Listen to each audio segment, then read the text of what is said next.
Hello hello hello hello అందరికీ నమస్కారం. ఎలా ఉన్నారు? బ్రహ్మాండంగా ఉన్నారు, నాకు తెలుసు కదా. మరి ఈరోజు రావు గారి రాచమండ్లోకి వచ్చిన సెలబ్రిటీ ఎవరో తెలుసా? అరే రే రే జోగి రమేష్ మళ్ళీ స్టేజ్ మీద మెరిసిపోయాడు. జైలుకి వెళ్ళి వచ్చాక ఏం వాడుతున్నాడో ఏమో తెలియదు కానీ మనిషి కూసంత నలుపు విరిగి రంగు తేలేడు. మరి అంబటి చెప్పి సుకన్య మసాజ్ సెంటర్లో తెల్లార్లు మసాజ్ చేయించుకున్నాడో ఏమో జోగి చెప్పాలా. మరి ఆయన గారి గురించి మనం మాట్లాడదాం కానీ ఇదిగో మీరు ఈ వీడియోకి ఒక లైక్ ఇచ్చేయండి. మరి అలాగే మన కేకే న్యూస్ని ఎవరైతే సబ్స్క్రైబింగ్ చేసుకోలేదో కొంత షేర్ చేసుకుని నన్ను ఎంకరేజ్మెంట్ చెయ్యండి. నేను అడిగిందల్లా అదే కదండి, సబ్స్క్రైబింగే కదా. మనులు అడిగేనా మాణిక్యాలు అడిగేనా, ముందు ఆ పని మీద ఉండండి. నాకు ఆ హెల్ప్ చేస్తే మరింతగా మిమ్మల్ని మరిన్ని వీడియోల్లో ఇగో ఇలాంటి అతిథులను తీసుకుని వస్తాను. మరి మ్యాటర్లోకి వెళ్తే వంశీ అందగాడు జైలుకి వెళ్ళి ఏమయ్యాడు? మోసలోడు అయ్యాడు. సీన్ రివర్స్ అయ్యి ఇక్కడ జోగి జైలుకి వెళ్ళాక రంగు వచ్చాడు. చెప్పకూడు మా బాగా పడిందేమో. ఇప్పుడు మగాళ్ళ అందాల పోటీలు ఏమి లేవుగా రమేషు, అందం గురించి మనకెందుకు? ఇదిగో జోగి నీ బాధ ఏందో చెప్పు, అంతా బాగానే ఉందా? ఏడ బాగున్నారన్నా?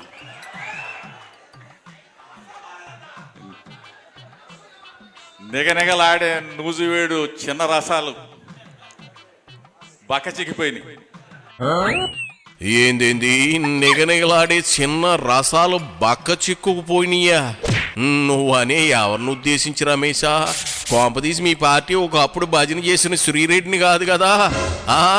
నువ్వనేది నీ కళ్ళు ఏమైనా దొబ్బినాయా? నాకు తెలియదు కానీ అవైతే ఏం మారలేదు, అంతే ఉంది. ఇంకా కావాల్సినవన్నీ స్వయంగా వండుకుని మరీ ఆరోగ్యంగా ఉంది. బక్క చిక్కిందనే మాటలు మరి ఎవరినన్నట్లు? సర్లే, నీకు అలా అనిపిస్తే నేనేటి చేస్తాను, లైట్ తీసుకుని మ్యాటర్లోకి రాబోయా జోగి. ఎన్ఫీల్డ్ బుల్లెట్ పెట్టి దాని మీద ఒక ఫోటో దిగితే నువ్వు ఒక ఫ్యాక్టరీ తీసుకొచ్చినట్టు ఒక పెద్ద ఫీలింగ్. మామిడి రైతు కన్నీరు పట్టించుకోలేడు కానీ ఎన్ఫీల్డ్ ఫ్యాక్టరీ తెచ్చినట్టు ఒక పెద్ద బిల్డప్ ఇస్తా ఉన్నా.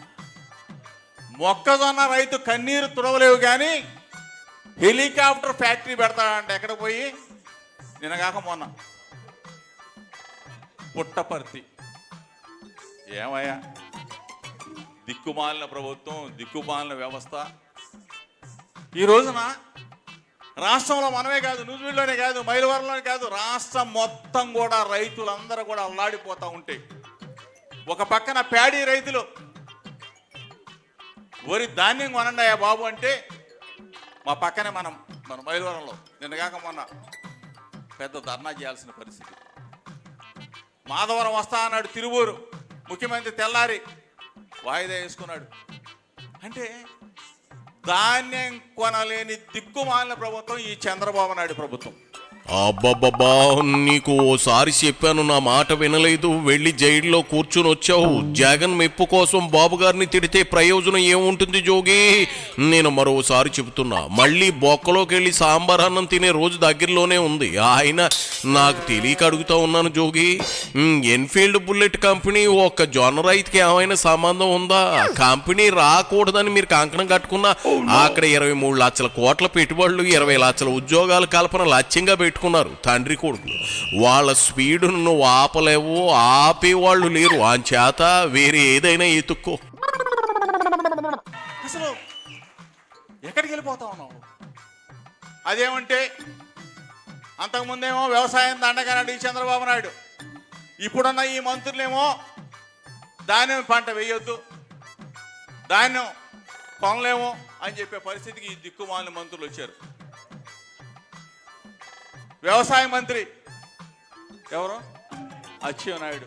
మామిడి రైతులు ఎట్టున్నారో తెలీదు, మొక్కజొన్న రైతులు ఎట్టున్నారో తెలీదు, ధాన్యం పండించే వరి ధాన్యం పండించే రైతన్నలు ఎట్టున్నారో తెలీదు, పొగాకు పండించే రైతన్నలు ఎట్టున్నారో తెలీదు, మిర్చి పండించే రైతన్నలు ఎట్టున్నారో తెలీదు. వ్యవసాయ మంత్రి మాత్రం సింగపూర్లో వ్యవసాయం చేస్తాడంట. సింగపూర్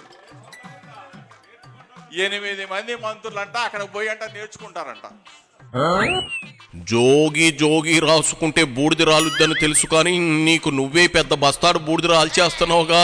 సింగపూర్ వెళ్ళి నేర్చుకునేది వ్యవసాయం కాదు జోగి, అక్కడే అనుసరిస్తున్న పద్ధతులు, నూతన విధానాలు. మరి మీరు తీహారుకు అండమాన్ జైలుకు వెళ్ళినప్పుడు టెక్నిక్స్ నేర్చుకుంటారు కదా, ఎవడు వెయ్యాలి, ఎలా వెయ్యాలి, ఎవడిని ఎలా మోసం చెయ్యాలి అని.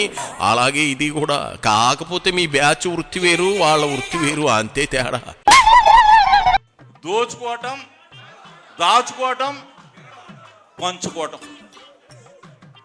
అసలు ఎవరినైనా జనాన్ని పట్టించుకున్న దాఖలాలు ఉన్నాయా? అదేమంటే ముసలి కన్నీరు, మొక్కుబడి కార్యక్రమాలు.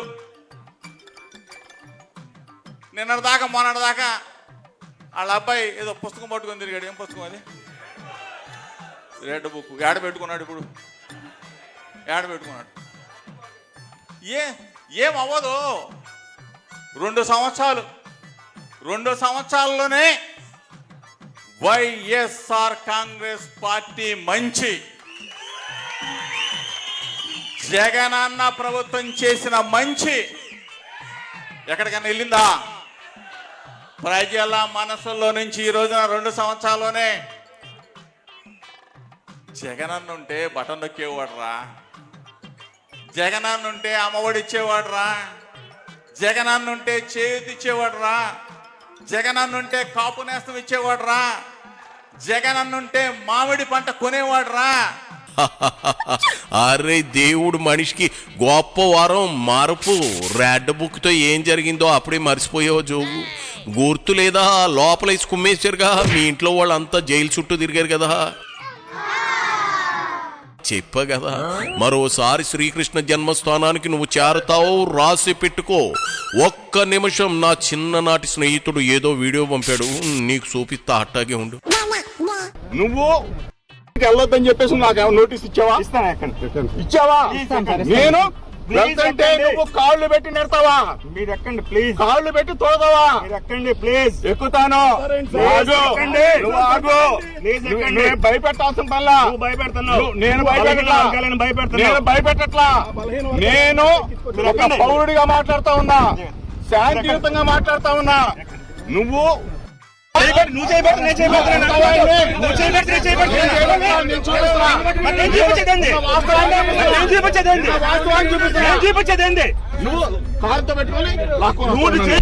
వాడు చేపెట్టాడు. అక్కడి నుంచి నువ్వు లాక్కొని వచ్చావు నన్ను. ఎవరు? నువ్వు లాక్కొని వచ్చావు. రైట్ ఉంది, లాండ్ ఆర్డర్ ప్రాబ్లం ఉంది. మీరు ఎక్కండి. నాకు నోటీస్ ఇవ్వు. ఇస్తాను, ఎక్కండి. నువ్వు నోటీస్ ఇవ్వు. ఎక్కండి సార్, ప్లీజ్ ఎక్కండి. నువ్వు సిఐ గారు సార్ ప్లీజ్. నువ్వు చేయబట్టుకోవద్దు. సార్ మీకు ఇంతవరకు రెస్పెక్ట్ ఇచ్చాము, చేయి పట్టుకోవద్దు దయచేసి. రెస్పెక్ట్ ఇచ్చాము, ఎక్కండి. రెస్పెక్ట్ ఇచ్చాను, ఎక్కండి మరి. మీకు రెస్పెక్ట్ ఎక్కండి మరి. వారిని పాసుగాల జోగి, నువ్వు శనిగాడి కజిన్ బేదర్లాగా ఉన్నావు కదా. శనిగాడు అంటే మా ఊరు మున్సిపల్ గారు రెండో కొడుకు, వాడు అంతే. ఇలా అనగానే అలా వెళ్ళిపోయి పోలీసులతో గొడవ పెట్టుకున్నానే సరే జైల్లో కూకుంటాడు. నువ్వు అంతేగా ఉన్నావు. అలా నేను అన్నానో లేదో, ఏదో పెద్ద దరిద్రాన్ని నెట్టుకున్నట్టున్నావు. జైలు జీవితం మళ్ళీ ప్రాప్తి రాస్తూ పుసుక్కున సిఐ ఒక్కడు బీగితే నీ పరువు ఏం కావాలి? పోలీసులతో చాలా దూరంగా ఉండాలయ్యో. ఎందుకైనా మంచిది ఇకెళ్ళు. జాగ్రత్త, మక్కలు ఎరగదన్నగలరు. సార్లు ఎళ్ళు. iPad